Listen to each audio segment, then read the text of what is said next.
এই যে কুমোরটুলির বিস্তীর্ণ অঞ্চল সেটা কিন্তু একসময় জলাজমি ছিল। কুমোরটুলি প্যাসেজ যেটা সেটা অনেকটা কম হয়। কত বড় লাড্ডু গোপাল দেখো, লাড্ডু গোপালের প্রস্তুতি চলছে একদম শেষ মুহূর্তে। হ্যালো বন্ধুরা, কুমোরটুলিতে উৎসবের মরশুম। কুমোরটুলির 400 বছরের প্রাচীন মা কালীর পুজো। আর এই পুজোর ইতিহাস কিন্তু বেশ অন্যরকম, তাই পুরো ভিডিওটা আমাদের সঙ্গে দেখতে থাকুন।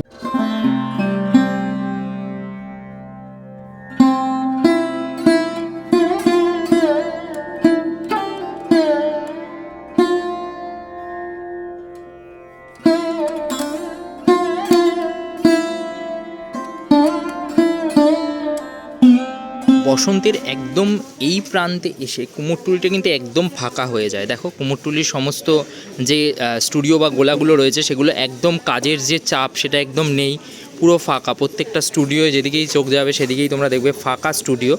বাট এই সময় কিন্তু কুমোরটুলির মানুষরা, কুমোররা কিন্তু তারা তাদের নিজেদের উৎসবে মেতে ওঠে। বছরের এই ফাঁকা টাইমটাকেই তারা বেছে নেয় তাদের একটা উৎসব করার জন্য। এই সময়ই হয় কুমোরটুলির প্রায় 400 বছরের পুরনো একটা কালী পুজো, যেটা প্রায় বহু বছর ধরে হয়ে আসছে। হ্যাঁ, কালী পুজো তোমাদের দেখাবো, বাট দেখাই যে দোল আসছে আর লাড্ডু গোপালও কিন্তু সেজে উঠছে ধীরে ধীরে। কত বড় লাড্ডু গোপাল দেখো, লাড্ডু গোপালের প্রস্তুতি চলছে একদম শেষ মুহূর্তে। সে কিন্তু একদম হাতে লাড্ডু নেওয়ার জন্য রেডি হচ্ছে, মানে ওর হাত তারাই একদম। আর ওর মুখটা দেখো, হ্যাঁ কি মিষ্টি লাগছে না, ওই ছোট্ট দুটো দাঁত দেখা যাচ্ছে। একদম বঙ্কিম পালের যে স্টুডিও রয়েছে তার সামনেই কিন্তু লাড্ডু গোপালের পুজোটা হয় দোলের সময়, রাইট? দোলের সময় আসতে হবে। মূল যে মণ্ডপ সেখানে চলে এসেছি, কুমোরটুলির ঠাকুরপট্টি বারোয়ারি সমিতি 2025। অপূর্ব সুন্দর একটা কালী প্রতিমা হয় ঠিক কুমোরটুলির এই যে গলিটা, আজকে থেকেই কিন্তু বহু মানুষের ঢল দেখতে পাচ্ছ। আর প্রতিমা যেটা হয় সত্যি মন কেড়ে নেওয়ার মতো, মানে শ্রেয়ার খুব পছন্দের একটা কালী প্রতিমা আমি বলবো। হ্যাঁ, ও নিজের ফোনের ওয়ালপেপার পর্যন্ত বানিয়ে রেখে দেয়, এত ওর পছন্দের এই ঠাকুরটা। জাস্ট এই জায়গাটা দেখো মণ্ডপের, এত সুন্দর লাগে। এত সরু একটা গলি, কারণ কুমোরটুলি প্যাসেজ যেটা সেটা অনেকটা কম হয়, কিন্তু সেই প্যাসেজের মধ্যে এই পুজোটা করে ওরা এত সুন্দরভাবে, এত সুন্দর লাইট আলো ঝাড় সব কিছু দিয়ে আর কি। একদম চলে এসছে মায়ের যে প্রতিমা তার সামনে। জাস্ট এত সুবিশাল একটা কালী প্রতিমা। আর কালী প্রতিমাটা যদি ভালো মতো দেখো, একটা শান্তিপুরের যে একটা সাজ বা তার যে ছাপ সেটা কিন্তু দেখতে পাবে। আমার প্রত্যেকবার এটাই ফিল হয়, এত বড় কালী প্রতিমা আর তার যে সাজ, সেই সাজেই পুরো মায়ের যে মূর্তি সেটা পুরো ঢেকে যায়। একদম অন্য ধাঁচের একটা কালী প্রতিমা। আমার প্রত্যেক বছর এই প্রতিমাটা একদম মনে লেগে থাকে আর কি। যে দেবাদিদেব মহাদেব শুয়ে আছেন একদম, আর ঠিক তার পাশে দেখো মা শীতলা রয়েছেন।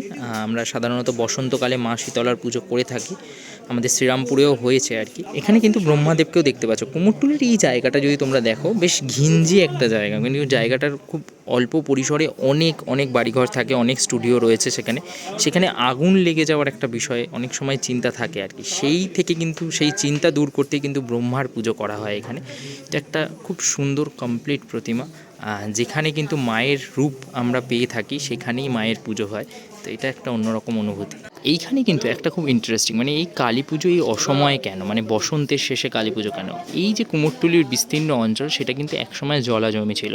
সেই জলাজমি থেকে তাদের এখানকার যারা কুমোররা পরবর্তীকালে আসে তাদের কিন্তু বসবাস করতে বেশ সমস্যা হতো। সেইটা থেকে রক্ষা পেতেই কিন্তু মা কালীর এই যে পুজো, সেই পুজো তারা কিন্তু শুরু করে। তো বললাম না, বাংলা জুড়ে পুজোর ঘনঘটা।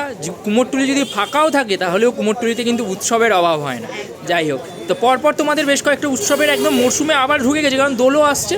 তো এরকম ভিডিওস চলতে থাকবে, ততক্ষণের জন্য সবাই খুব ভালো থাকো, সুস্থ থাকো। নতুন কোনো পুজো নিয়ে বা নতুন অন্য কিছু নিয়ে খুব শিগগিরই হাজির হচ্ছি।